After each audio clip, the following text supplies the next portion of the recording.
Welcome to the Mason Miller Show, and today we were joined with Austin Pritchard and my co-host, Clay Miller. Austin, how are you doing tonight? I'm doing well. And I'd like to give a quick shout-out to Clay for killing it in the last couple episodes, taking over for me as the host of the show and interviewing some of the candidates. Thanks a lot, Clay. Nice to be in the co-host seat again, and if I could figure out how to get $1 for every time I said I would be retired on a beach somewhere right now. But Austin, I wanted to get together with you and do this show, and I'm glad we could do it. It's a pleasure to have you here. I know you're a busy guy, and I'm glad you're on the show. Thanks for having me. You're a man of many talents around Shelbyville, and I think a lot of people think a lot of good things about you, especially over the last couple of years. And I'm really excited to learn more about you, because what I've known is honestly just from you coming in the store and talking to my grandparents. Yeah. Lived here in Shelbyville since 7th grade. Family grew up here. Grandparents have always been here, and Mom was here. She moved away and for work, and I came back in 7th grade, lived with my grandparents because I like to hunt and fish, and had the opportunity to do that right here around Shelbyville, where we were at. I didn't have that opportunity. So over the years, through high school here, like I said, I've always hunted, fished, a couple of my hobbies, the being part of the dive team and always part of the community, helping out with different things, everything from coaching Little League to coaching JFL and helping out when the Borman's Roxy Theater was remodeled, helping with electrical work on that. Started out my career as an electrician. As time went on, I changed from being an electrician to a security technician, and we install security systems, fire systems, that kind of thing. Are you still doing that today? Still doing that today. Okay. Mason, you don't know this because you were 1 year old, but when we bought this house and had to upgrade the electrical, that was the first time I ever met Austin, and honestly, I don't know if we've probably spoken 5 times since then, but that was hard to believe. It's been almost 20 years, but you did the electrical. Yeah, that's been a long time. Yeah, it sure has. So I wondered if you guys had knew each other previous to this, because I honestly didn't know very much. Well, Clay's a little bit older than me. He was maybe a senior in high school, maybe a junior when I was a freshman. So I mean, you're both much older than me, obviously, but Dad is ancient compared to both of us. Austin, am I right? Well, yeah, I would agree with that. I'm like Benjamin Buttons. I feel like I'm getting healthier and stronger every year. I think he probably knew George Washington. I wish. He probably wishes he did. Wish. So some questions I'd like to ask him right now about the things that are going on in the country. Austin, you mentioned like the hunting and fishing. What do you like to hunt for? Well, growing up, we always hunted a lot for rabbit, pheasant, quail, that kind of thing. Obviously, squirrel, deer. Do you still live in Clarksburg? Are you still Clarksburg? You still live in? Yeah, I'm still a mile and a half west of Clarksburg. Down. Yep. As I told Larry the other when I was interviewing him in God's Country. God's Country. Yeah. That's right. Yeah, we were neighbors kind of growing up. I mean, if you're within everybody's neighbors in Clarksburg. Yeah, I mean, if you're within 5 miles of each other, you're neighbors. That's right. Up, so yeah. I think Dad tried to go hunting one time. I think he went coon hunting, right? And you said that was the last time you ever go hunting. Blake Summers, yeah. There's a million people who've gone on that trek with Blake Summers that have better stories than mine to tell. But yeah, that was before the days of side-by-sides, so you actually had to go out and walk it. And it was on a February night, walking probably 10 miles total in boots that were too big over chisel-plowed frozen ground. So no, never again. 3:00 in the morning on a school night. Only way I'd do that is if it was, war or for my country or something. I would never do that for a raccoon. I can tell you that. I wish also that I could fish, but if I'm not catching them all day long, then I give up too quick. I can't do it all day long. Or can you just sit out there and fish and not care? Well, that's part of the joy of fishing, is going out there and being able to sit and just enjoy your surroundings, whether you're catching something or not.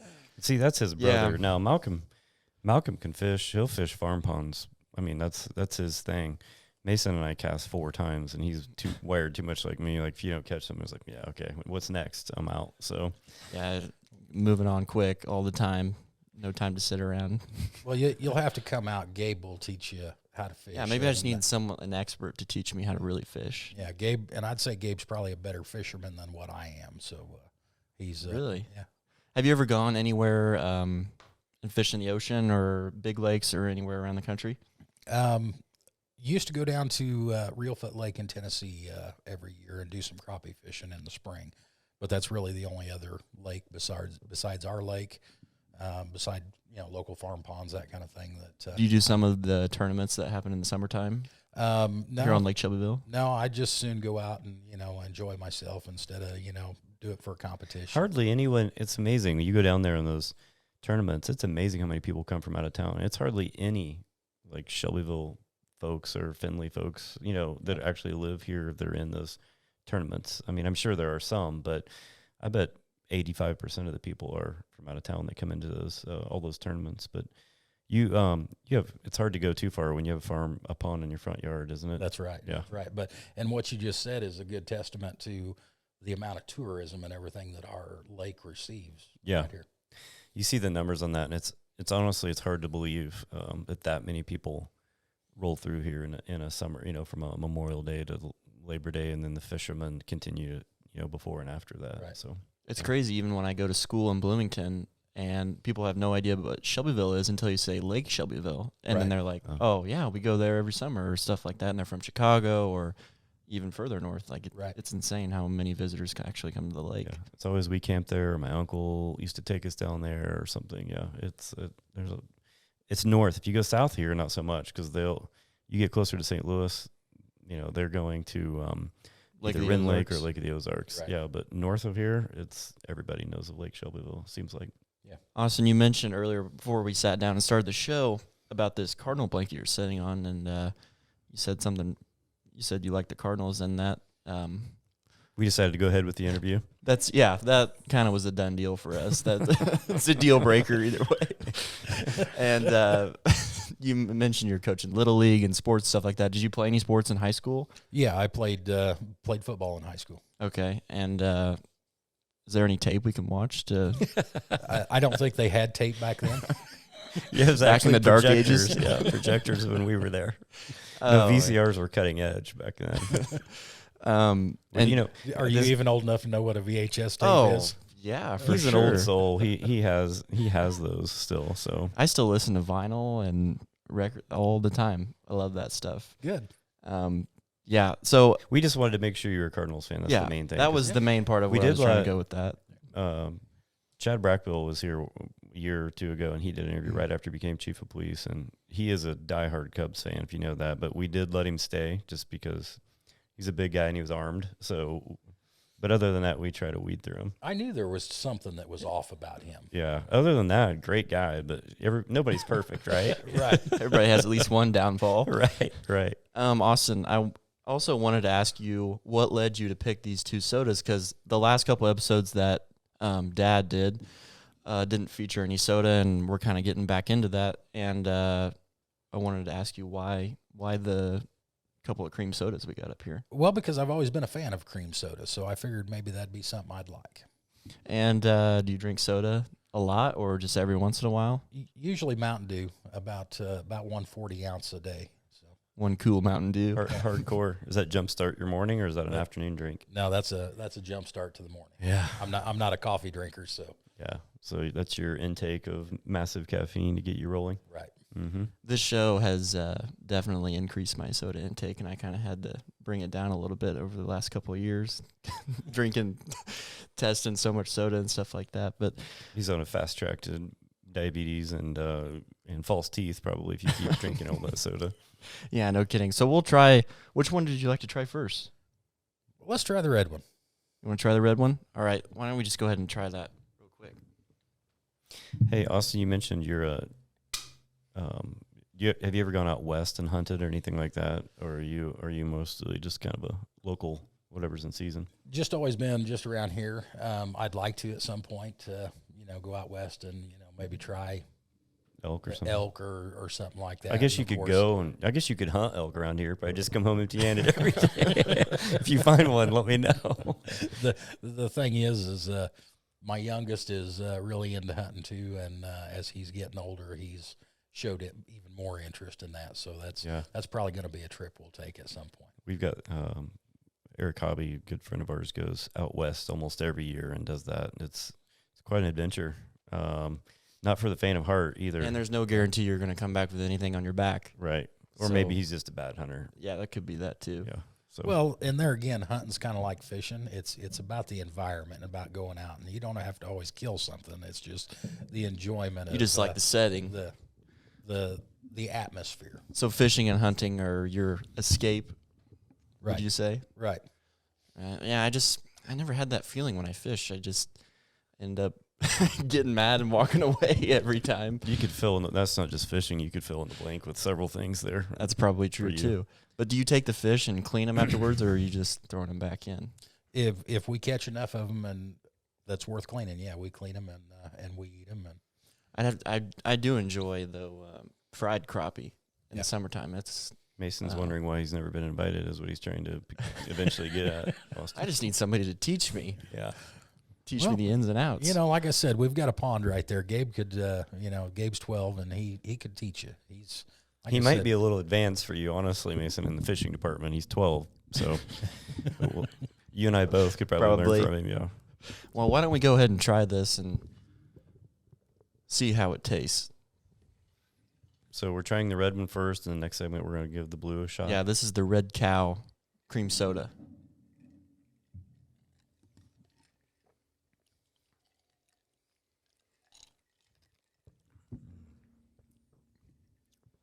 Austin? Little bit of taste of cream soda there.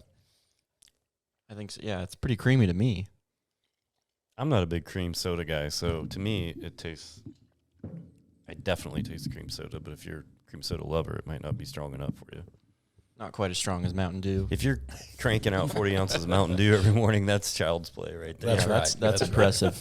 So on a scale of 1 to 10, what would you rate it as? I'd rate that at maybe 7. Wow, generous score. All right. What do you think, Dad? You know, I don't know. I'm not a cream soda guy, so as far as cream sodas go, I'm probably like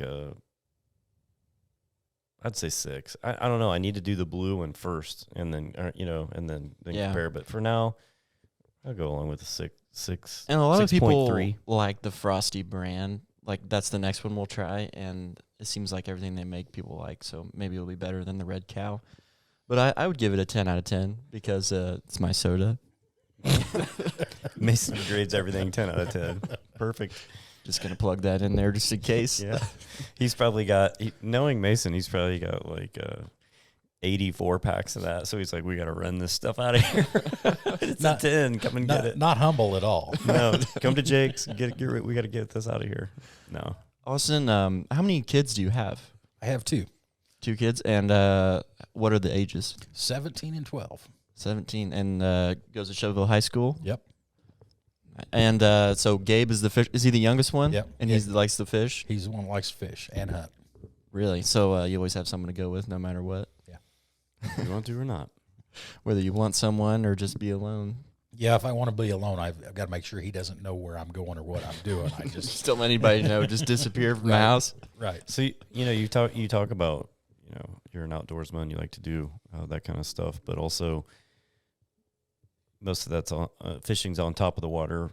You're also obviously a scuba diver and that sort of thing. How did you get into all of that and get into diving and so on and so forth?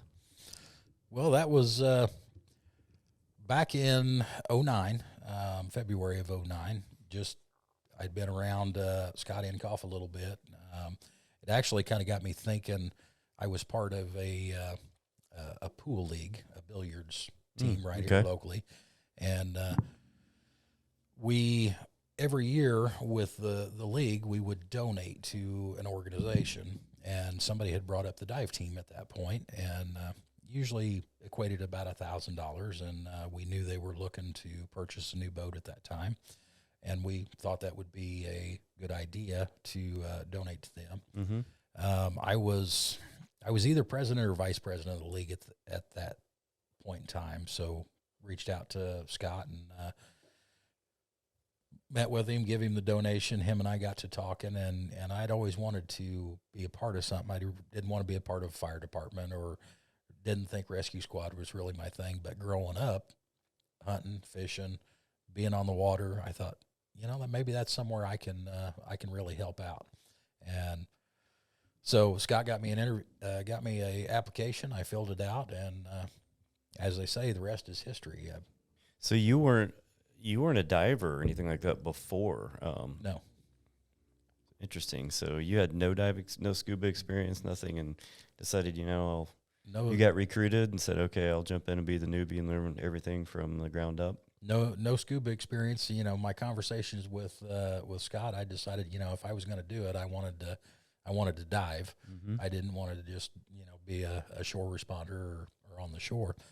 So, we started the process, and of course, you start learning in a swimming pool, mm-hmm. and thought that was pretty cool, and that I could do this. And of course, then you get into the real thing, and you get into diving in black water, where you might be able to see 6 inches in front of your face, but most of the time you can't see anything at all, your hands or your eyes. And that's what I think people don't realize is that kind of stuff. Right. And that's something I would have never known if just by talking to you, like how water and the environment, rivers and lakes are probably different too, aren't they? Right. And all of that goes into it, it's just such a big deal. And I want to get more into that, but I want to take a quick break real quick. So we'll be right back with more from Austin Pritchard about the dive team and another soda. Hi, this is Carol Cole from Jake's Antiques.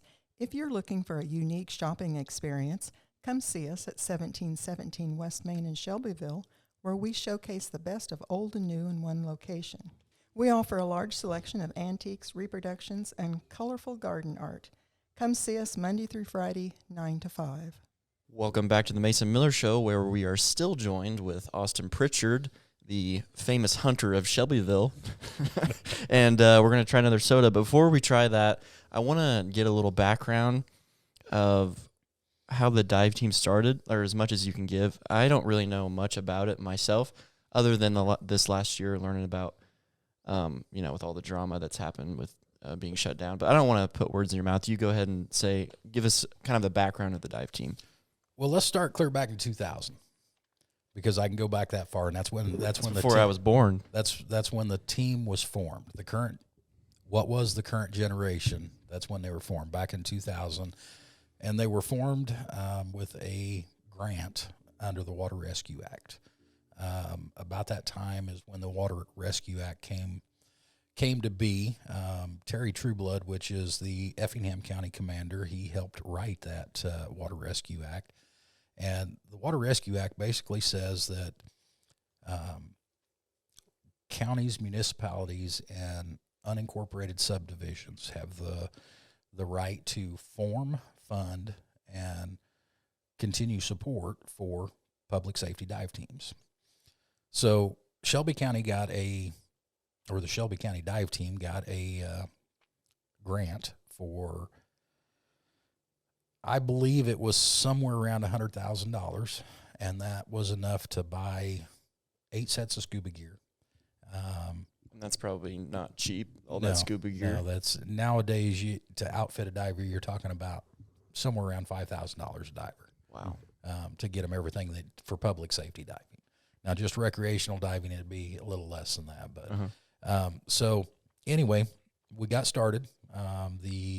We were formed as an arm of the rescue squad to begin with. About a year into that, the chief of the rescue squad at the time was Rod Dilley. He said that he knows nothing about diving, that he didn't feel he should be the one to oversee the dive team and to be the chief of the dive team or the commander. So at that point, a guy by the name of Dave Quartz was on the team. He said he was going to take over, and Dave did it for a little while, and something changed with Dave's work, so he had to move on, and Scott Inkoff took over at that point. And Scott is the one that really helped to build this team. He gave us our start, he put a lot of legwork and time and effort into it to find out what certifications we needed to have, what training we needed to be doing. Of course, we had formed a relationship with Terry Trueblood, which has been in the public safety diving world for, probably somewhere around 40 or 50 years. You said he's at Effingham County? Yeah, he's the Effingham County commander. But he's been doing it for a long time. Of course, we always joke with him that, he helped invent scuba, kind of thing. But so we got involved with him. He was also a corporate trainer for Dive Rescue International, which is out of Colorado. So it worked out well for us that we could go right to Effingham, Right. and be able to get trained. Have an expert that close? Yeah, absolutely, because those are few and far between. I bet. So we started getting trained, figuring out what training we needed to have with Terry's help, and from there it has just grown.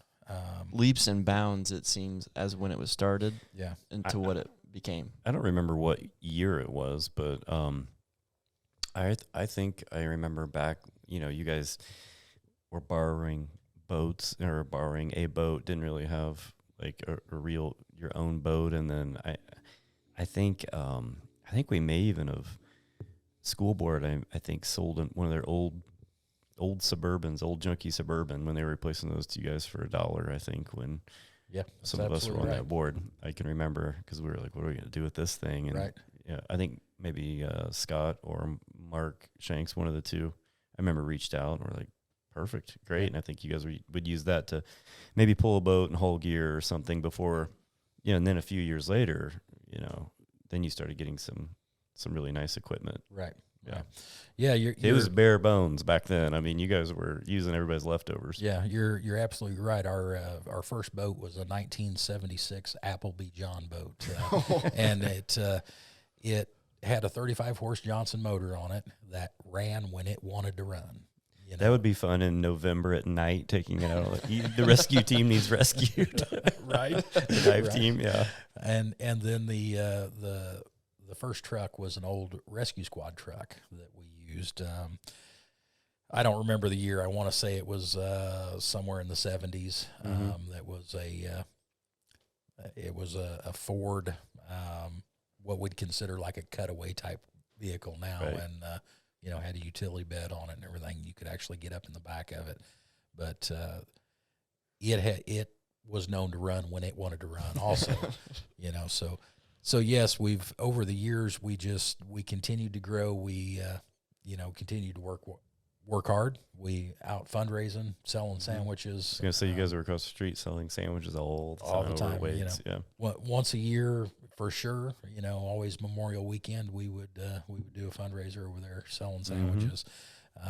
We started getting out in the community and talking to people and making us known, and more donations came in from that. People learned what we did, and they thought that was something good to donate. And as we fast forward, we had a very sizable donation. Well, let me back up just a little bit. Danny Clouser with Clouser Marine, when it was out here north of town, he was very instrumental in getting our what we called the Danny K, which was a 20-foot Crestliner John boat, a new boat, bigger. He was instrumental in helping us get that at a very reasonable price. That's part of the donation that I was talking about. And that's the boat they were. And it always ran, not just when it wanted to. No, that baby was ran, top of the line. Right? It was top of the line. It had a 90 horse Honda motor on it and everything, and you hit the key and it fired right up. We didn't have to worry if it was cold or middle of the night or whatever. It was a very good addition for us. You guys were riding in style. We still had the 1976 Appleby at the time, but we had replaced the motor on it with another 40 horse Honda. So it would get up and get going at that point. But and all the people that go out and spend their time in the community and get these donations and work to get better gear are all volunteer based, correct? All volunteers. We don't take a dime for anything, not paid anything. don't ask for anything. We as a group, that's a way we felt we could help our community and give of ourselves and give back to the community. That's amazing to me how many people, there's very few members in the beginning, correct? Correct. And then it just grew and grew and grew, and it's just amazing to me how many people, once they became divers or on the dive team, stayed like forever. Right. So what kind of a culture is it like once you join the dive team? Well, I can tell you my 15 years on the team, it was a family. It was like going and seeing, your cousins or your extended family, that kind of thing. Or maybe even closer than that. When you're doing something like that, you've got to be able to trust the people that are there to support you. If I dive down 30 foot, there's a safety diver in the water with me that's at the surface. If something goes wrong down there, I've got to be able to trust that person's going to be to me in a matter of seconds to help. So there's always someone at the top that's fully suited up that could jump in a second's notice and go down after you. The way that works is once you put a diver in the water, you have what we call a safety diver that is in the water also. They are 100% geared up. They're just at the surface. All the divers are on a rope. Initially, that's how we started, was a rope. As we were able to purchase more equipment, we were able to use comm lines where we could actually talk back and forth to each other. And then there's a 90% diver, which is someone that's 90% geared up, that if the safety diver has to go help, they put the rest of their gear on, they get in the water, and they fill in that spot as safety diver. How many times, was it often, or was it very rare that the diver that's in the water had to go down to help out? In my 15 years, I saw it one time, and that was in the river. Because somebody gets hung up down there, right? And that's what it was somebody got hung up and they needed some help getting untangled. We always tried to plan everything, maybe over plan it, to make sure that we didn't get in those situations. Mm-hmm. We want everybody to come back the same way they started. Mm-hmm. As the commander, I didn't want to be the person that had to go tell their loved one that, hey, they didn't come back. Yeah, no doubt. And now, for the people that don't know, the dive team being ordered to stand down, how much of a risk are we as citizens, how much of a risk are we put in without a dive team having the lake and the river and all that in the summertime? Well, there's always risk there. I mean, I had seen years that we'd have maybe only one or two calls throughout the year, but I've seen years that we had upwards of 20 calls in that year. Mm-hmm. Boat accidents on the lake, stranded tubers on the river, drownings on the lake, drownings on the river, flooded roadway calls in the spring, that all of that. And you never knew when something was going to come. Right. If we have a wet spring, you can bank on there's going to be some flooded roadways, and there's going to be some people that drive through those flooded roadways. And being a part of the dive team, you probably wish every year or hope that number is only 2 and not, 20. And that's, not having the dive team, there's no backup plan now. Right. And do you think there's any chance that we could get back to where we were, having the dive team and having them operate in the lakes and the rivers? Well, there's, like I'd hit on with, being able to trust and count on your team members. We as a team also have to be able to trust and count on board members. The people who are in charge. The people that are supposed to have our backs if something goes wrong. And that trust has been lost right now. I won't say that we won't get back to it. It's going to take a lot of work. It's going to take some apologies. It's going to take a lot of healing. Absolutely, a lot of healing.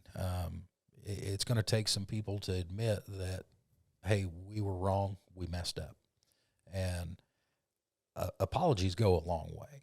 Right. Now, I think we have an opportunity to make some changes on that board.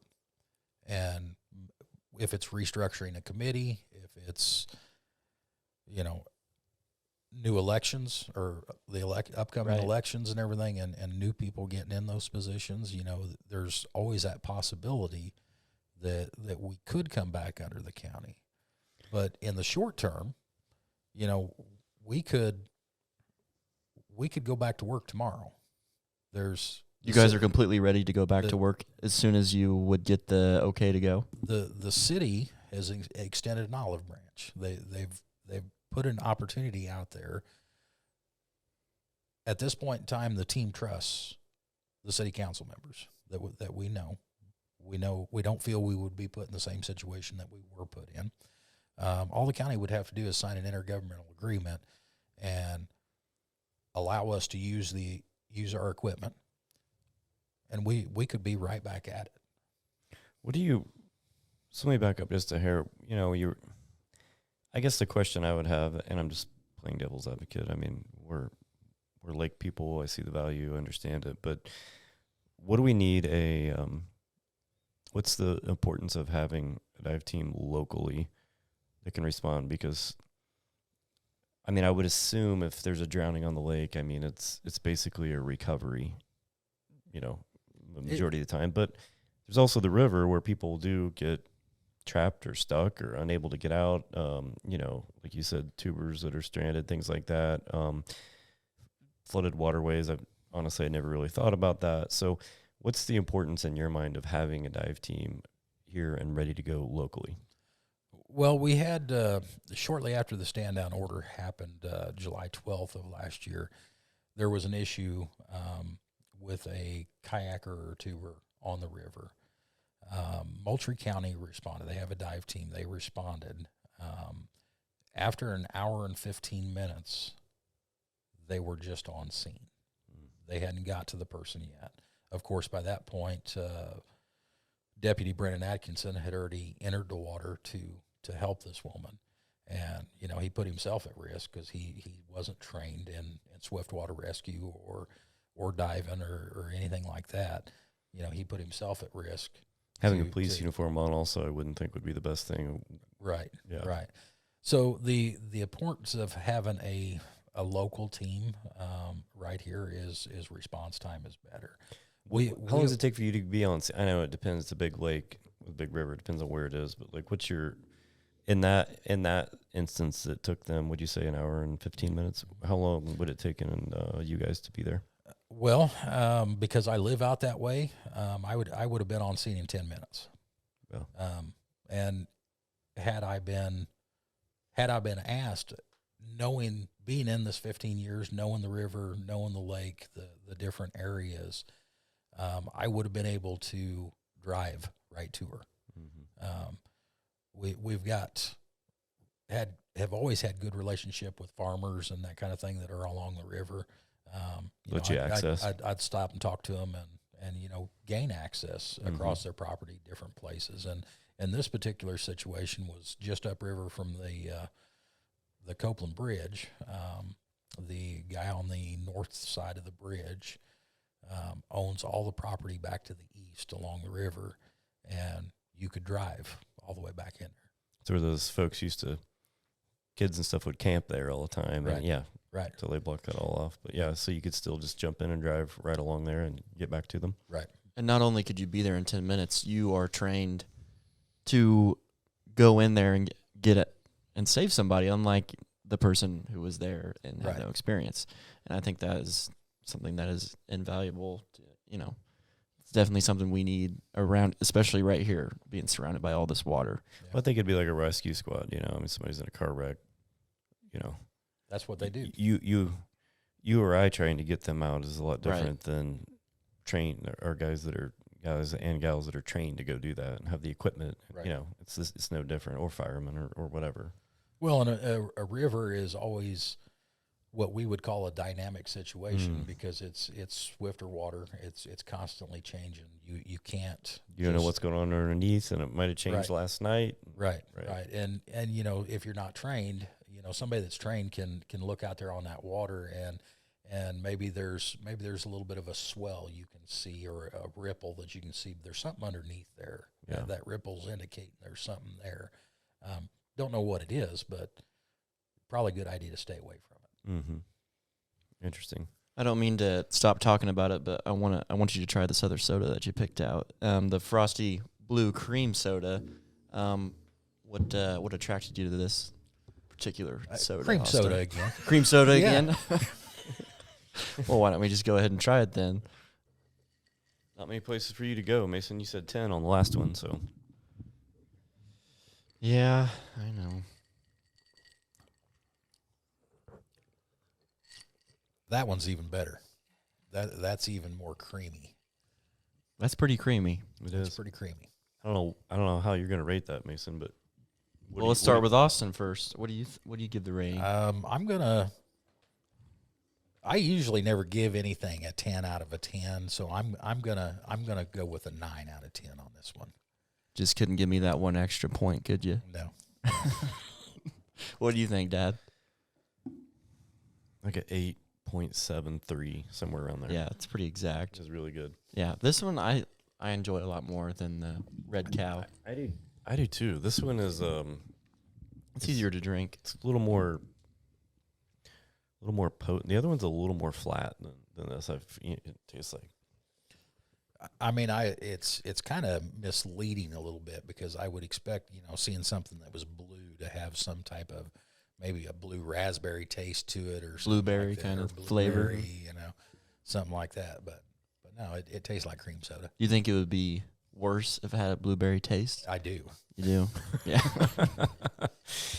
You can't judge these by the color because there are some that are oddly. I mean, it'll be blue, but it'll be a cherry flavor or something that they, Right. God only knows what chemical they've used to make it do that. But But it tastes good. yeah, Blue dye number 10 or Yeah, something exactly. like that. Right. Every drink takes a day off your life. Enjoy. Yeah, I'd have to give that a 9. Better Go than with the Austin. last one that you gave a 10, but you're going to give that one a Well, 9. that was kind of fluffed up. I didn't really think that was a 10, but I didn't want people to not like it, Well, they're really going to trust your opinion now. No, I'm just kidding. So the dive team needs to get back. I'm fully support that in any way, shape, or form. And I know a lot of people are behind you, especially after the meetings and all of that drama. And how important do you think it would be to have the community support in order to get back in the water? Community sport's always good. Over the years, we've always had support from the community. I believe that we still have support from the community, and I think they want to see us Right. back doing what we do. It's going to take some time to get there. Mhm. It's going to take a little bit of change. Or maybe a lot of change. Some trust is going to have to be rebuilt. Right. Well, we can get more into that in another little bit here, but let's take a quick break and we'll be right back. You can purchase these sodas from the Mason Miller Show at Jake's Antiques. Check out our unique selection and pick the perfect six-pack for you.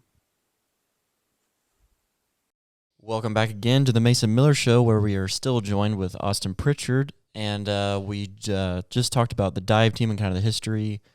And now you've started to kind of maneuver away from that since they've been ordered to stand down, and you've decided to wade into the world of politics, That's correct. which is the county board. How much of a transition is that going to be going from the water to county board? I don't think that's going to be a big transition. Being a leader of a dive team to a leader in the county, I think that Go hand in hand. hand in hand. It's going to be all about just like I mentioned with the dive team. I think a lot of the constituents out in the county have lost trust in the existing board. They think it's time to treat everybody better, and that's where we need to start. You may wish you were back underwater. once you get in there. But, so you're running. March 19th, next Tuesday is the primary election here in Illinois. And which district? District 4. District 4, and you're running unopposed, correct? That's correct. So you got a really good shot at it. Well, if I don't make it, there's a serious issue. Yeah, if you didn't at least vote for yourself, right? No, so anybody out in that kind of Clarksburg area, you would be there. District 4 takes care of Clarksburg Township, Lakewood Township, Dry Point Township, and Oconee Township. Oh, wow. Really? I didn't realize it stretched that far, that wide. It stretches from Clarksburg all the way over to the West County line. Okay. So when I said, that's why Larry was kind of like, well, when I said Clarksburg guy, he's more mode further on south, yeah. Yeah, he's down there, Herrick Way. Yeah. There's 2 townships down there south of Lakewood and Oconee that he's covers. Okay. So, so where to start with this? So tell me, one, I'd like to know, and I know you could talk for a long time on this, but how did we get to the point where there is no dive team, in your opinion? And then we'll kind of transition to what do you think overall is going on with the county and the county board? But I know that's a heavy question. Well, here's how it started. June the 21st, 2023, I received a phone call from a state police special investigator about a investigation that was going on in Crawford County. Cumberland County. Okay. They wanted the dive team to come use an underwater camera to look in a couple of wells that were on this property. Thought something had happened, maybe somebody had tried to dispose of a family member in one of those wells. So I let the investigator know, per our SOP, that if we go outside of the county, that we charge a $1,000 fee. Mm-hmm.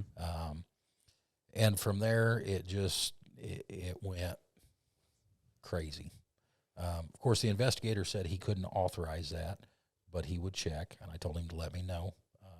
We'd make arrangements to come over if that was taken care of.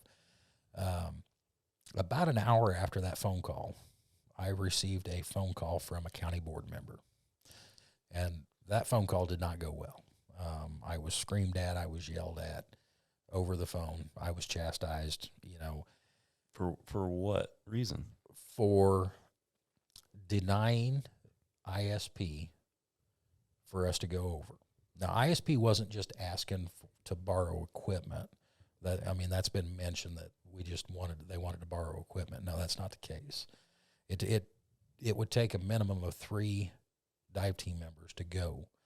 They were not just wanting the camera, and they weren't wanting someone to stop. But this is actually a camera that you're going to have to get in your dive suit, go in a well down. No. We have the camera mounted on what's called an extendo stick, which would extend down. But you got to, you guys got to be up there at the top to run it. Right, okay. Right. You've got to have somebody holding the stick, moving the camera around. You've got to have somebody watching the monitor, and per the SOP, you've got to have somebody in charge.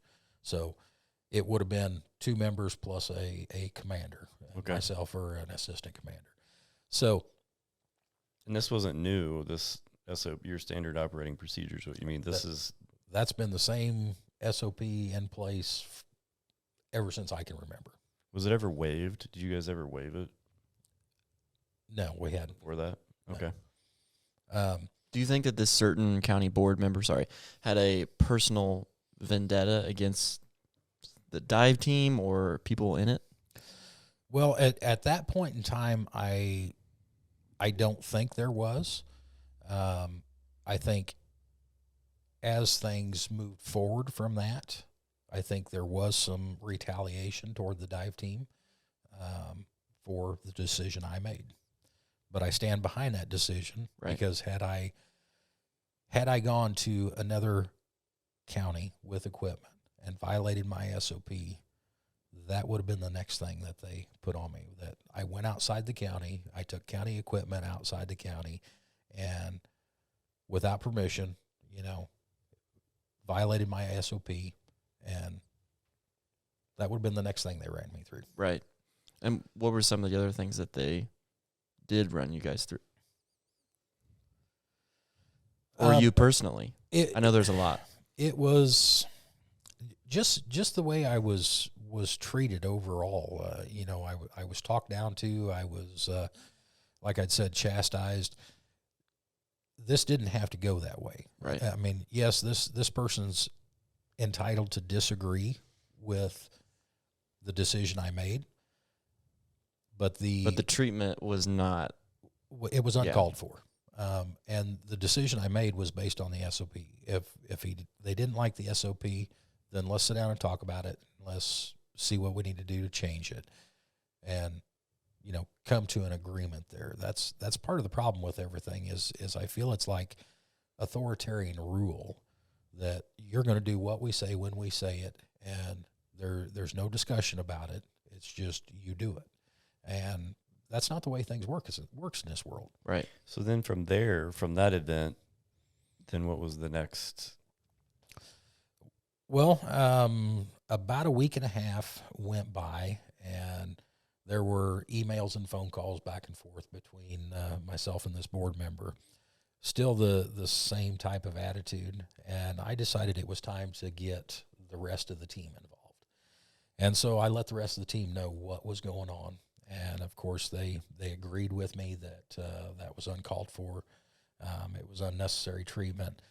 And we had, at that point in time, we had a dive rescue committee that was made up of 3 board members. Those board members were Sonny Ross, Teresa Boehm, and Charlie Davis at the time.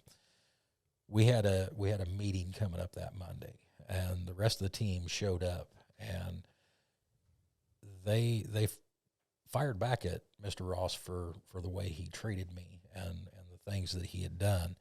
So at that point, Mr. Ross didn't like that. I think it hurt his ego. And it's funny how that was on a Monday, and then the following Wednesday, a stand-down order came out to me via email. So you got an email saying no longer the rescue team should no longer answer calls. The email stated that we would not be able to train, we would not be able to answer calls, we would not be able to do anything immediately. And what was the reasoning? The reasoning was due to lack of proper formation, is what the email said. That sounds made up. What does I mean?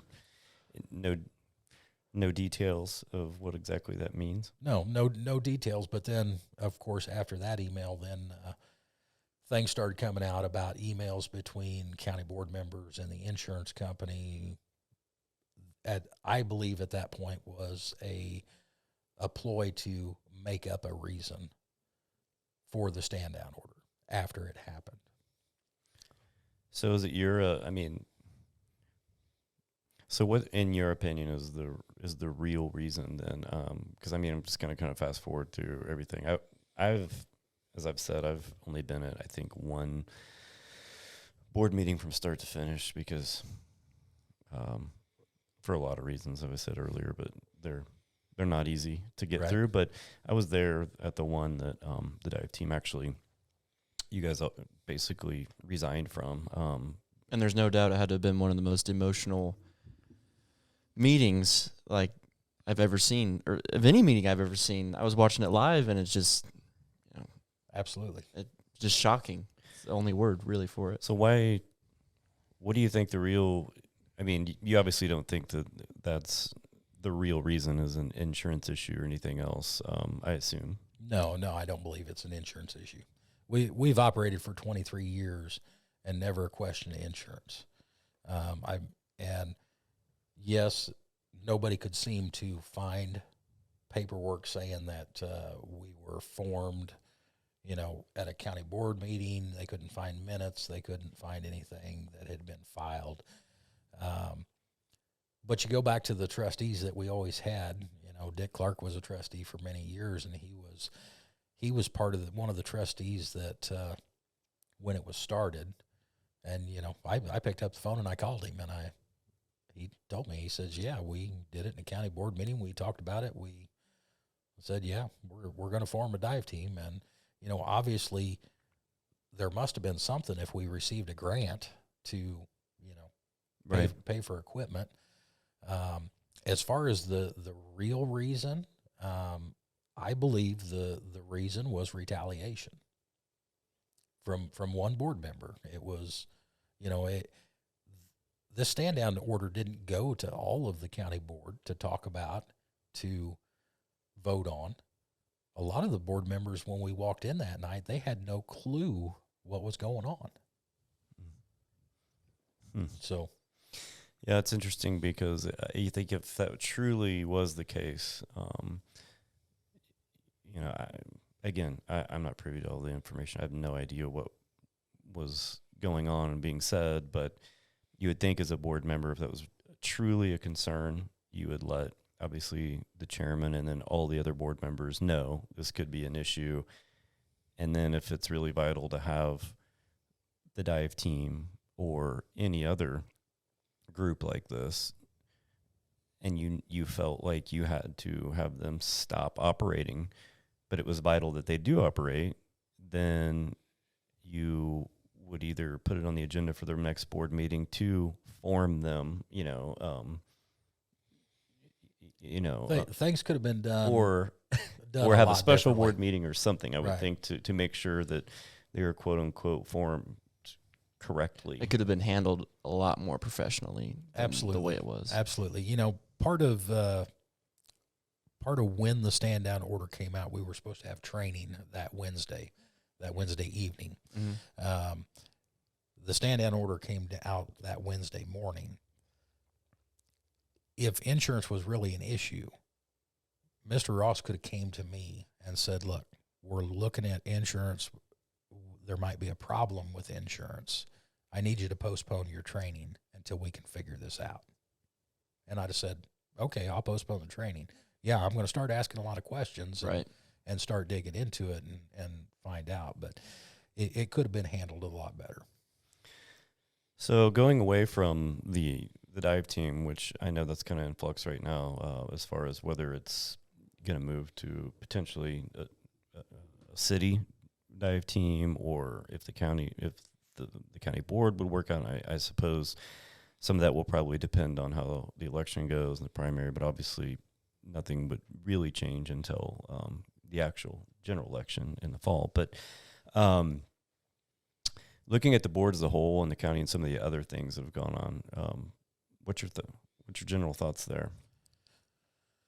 Wow, where to begin? It's one of those things of, just like with the dive team, and I said earlier that people have lost trust in a majority of this board. I think there's still some board members there that people do trust. The general demeanor of this board, the way they treat people, the way they talk down to people, that trust has got to come back to start working towards stuff. As far as our deputies, just like a dive rescue team, deputies are important. How are we going to keep deputies if we don't pay them a living wage, if we don't pay them what's comparable to those that are surrounding us? And they were getting that. And my understanding is that the ARPA funds that were being used, that $6 an hour that got taken away from them, my understanding that was supposed to go until August of this year. And the understanding was that was going to be something to start with negotiations. I think right now the FOP is doing some negotiating. That $6 an hour was supposed to be there until they got through negotiations, and then see where that went. Mm-hmm. Let them, maybe they would have negotiated an additional $3 an hour, and so now we're only taking $3 an hour away from them.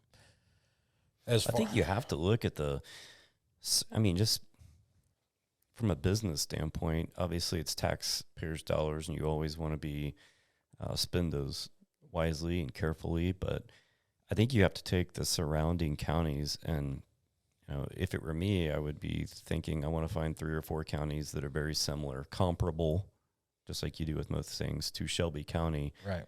What are they paid? How are their deputies paid? And then you have to try to level up to there, even if it takes you a couple of years to get there. But otherwise, you're always going to be hemorrhaging talented people. Right. I mean, Which is what they have been doing. People have been leaving left and right. It's the same way with school teachers or anything else. You can't be in a district right next to 3 other districts and pay 30% less than those teachers that for the same tenure teaching the same thing. You have to be at least very, very close to keep your people.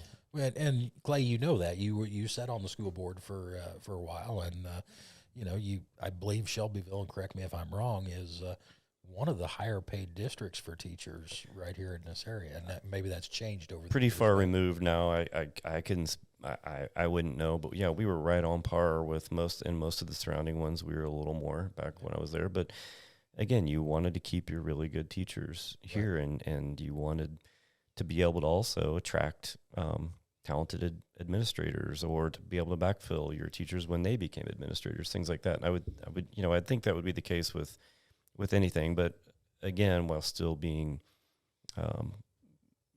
prudent with taxpayers' money. But another thing is I did not want to be involved in this whatsoever. I work out of town. I feel like I kind of did my tour of duty with school board years ago, but my mother-in-law, Carol Cole, decided she was going to run a couple of years ago, and I remember she came to me with her, wanting signatures, and I was like, I'll sign, but I'm telling you, you're crazy. At this point in your life, why do you want to get into this? And she said, because if I don't, who will? And I said, I'm all for you, and yes, it's probably the right thing to do, but I know what's coming, and I just dread it for you. And I think it was probably worse than even I could have imagined, some of the things I'm seeing. But again, even then, I stayed kind of removed from it. Right. All the way up until about probably 6 months ago. I don't have Facebook. I'm kind of involved in other things, and it was, differences of opinions. It'll work out. It's local politics, blah, blah, blah. And then you hear more and more, and then you start looking yourself and watching some of this, and then attending some meetings and saying, there's some crazy things going on here. And again, I dread even saying most of this, but I don't. Did you get a letter, by the way, cease and desist letter? I did. Yeah. So this letter that's gone out, and this along with a group of many other people. Well, this is what this was kind of, okay, I'll do these interview things or whatever, and that'll be my one contribution, and everybody can listen to me say 5,000 times. But I'm far from a professional. But I will say that was kind of the last straw for me, because you guys all get these letters that said cease and desist. Take your campaign signs down, things like that. My wife got one of those letters, and she's not running for anything because she may or may not have helped out with the Shelby County United group. Yeah. So, because if you spend more than $5,000, you have to register as with the election board of elections. Board of Elections. Okay, you can see I'm not well versed in this, but I'm unfortunately becoming well versed. So, when that letter came, I wanted to know exactly what that group had spent, and just like what she had done, and how much money, or because even if you donate your time, you got to put a value on that. Right. So what that would be, because I wanted to make sure this is accurate. They know down to the dollar and the cost of a bottle of barbecue sauce that was spent on food that they've had in meet and greets. Right. They've also, that group that had also already spoken to that Board of Elections, had been in contact with them, had already planned on registering, but knew to the dollar where they were, and they still haven't hit $5,000. But yet, we're seeing people lash out, a minority, say, you're not following the rules, you're over. But I mean, they assume that these people can't count to 5,000. They just assume that they're doing something wrong and illegal. And I want to say, how is it, incompetence or fear of losing power, or what is it that you would just start accusing these people and also taking copyrighted website material? And not only Right. sending letters, but threatening jail time for stuff that is... Well, that letter was fine. That letter doesn't mean much to me other than I thought it was crazy that they would do that. I'm just saying it's crazy they even received that. It looked like it was addressed by an elementary school, so I never That's really right. take it very seriously. I don't know if the one you... mine, I laughed mine at looked it. the same way. Right, it looked like a 5th grade writing thing. And Right. it came from Chicago suburbs. Right. And if this attorney isn't good enough or doesn't have an office staff that can figure out how to make Word print out your labels on your envelopes, you're not really putting much fear into me. But again, I think this is stuff that shouldn't go on That's in right. this country, anywhere. That's right. The right to form and campaign, and they are all following the rules. So that's one thing that has caused me to be like, this is scary, actually, that this is even trying to happen. Then you look at some of the things that have happened to county board member that is, Right. has a mugshot out there now. Those kind of things are disturbing to me, and I think overall, generally, how can you possibly say, when you hear about the sheriff's department, you hear about the highway department, the dive team, the employees Animal in control. the courthouse, animal control, how are things better now than they were 3 or 4 years ago or 2 years ago? They can't be. They can't be better than what they were 2 years ago. We didn't have this problem 2 years ago. Only one thing has changed, and that was the board seats that changed. So, that's the common denominator. I mean, for me, getting involved and running for county board, it was after going through what I went through, what my family went through with the dive team, what all of the dive team members went through, what their families went through this. That's why I stepped up. It's time to do what's right.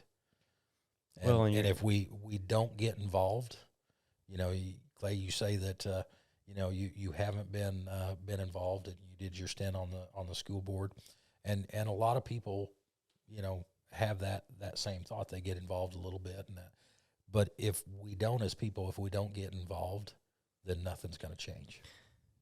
I agree, and so when good people are silent, and that's when you have a problem. But again, I so many people, I think, if they know the whole story of things that are going on, I don't understand. Well, let me back up. So say you were to go and give a poll, and they do this in businesses all the time, twice a year, where I work. They'll go to every single employee.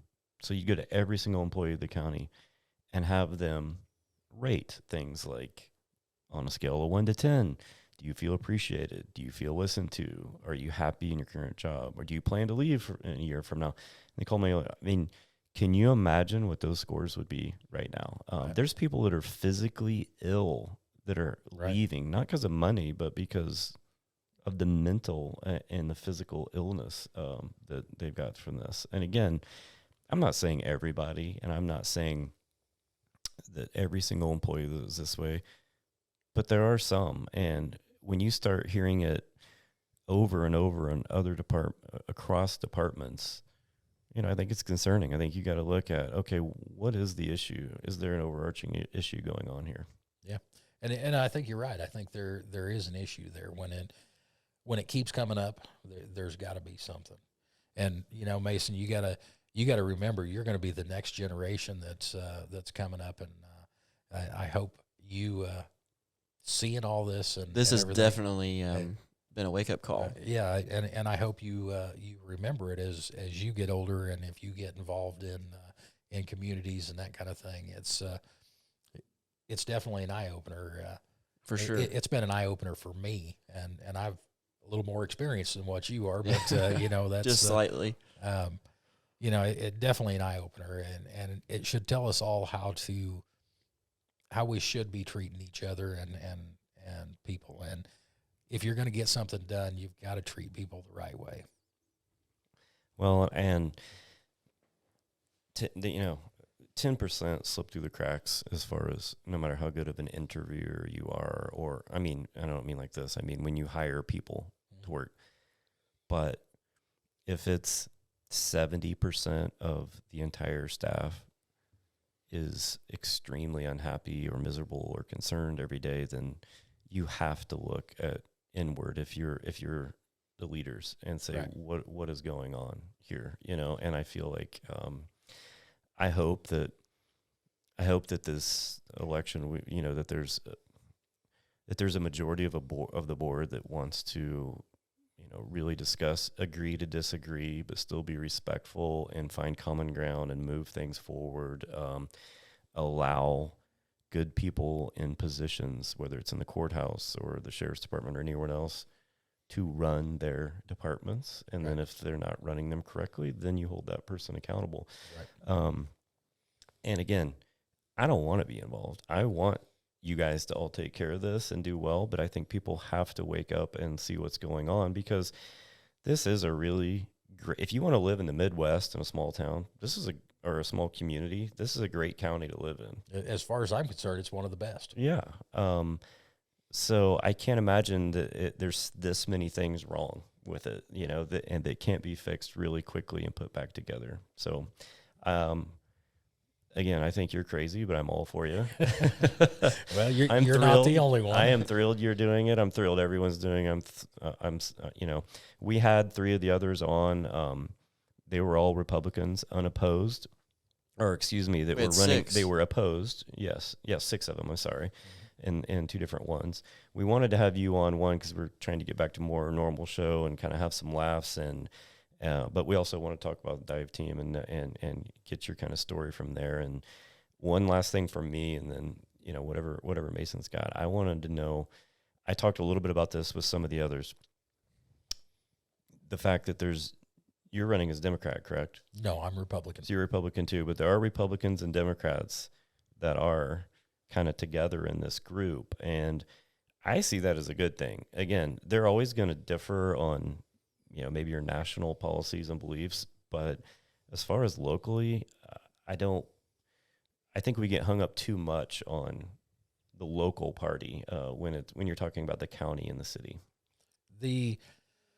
When it comes to local politics, it's not about an R or D. It's about people coming together and doing what's best for the people of this county.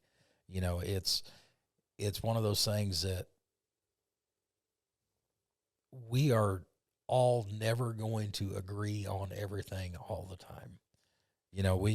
You and I could sit and talk about the Cardinals, and we're going to agree about the Cardinals, but as any good person would. You sit here and put somebody else in this seat that's a Cubs fan, and they're going to disagree that the Cardinals are any good at all. But and it's their American right to be wrong. You're absolutely right.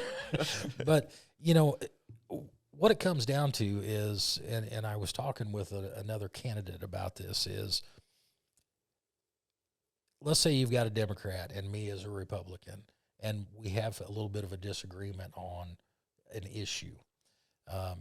So there's always going to be some points that you feel are okay with their side of it, and same with mine. So you take those good points from both sides and you bring it together, and you come up with a good solution. There is nothing wrong with Republicans and Democrats and independents and working together. That's what's best for the county. Well, and not to get into national politics, but that's what we need. Again, Marcia Webb talked about this a little bit too. It's not giving up your core beliefs, but where's the common ground you can find, Right.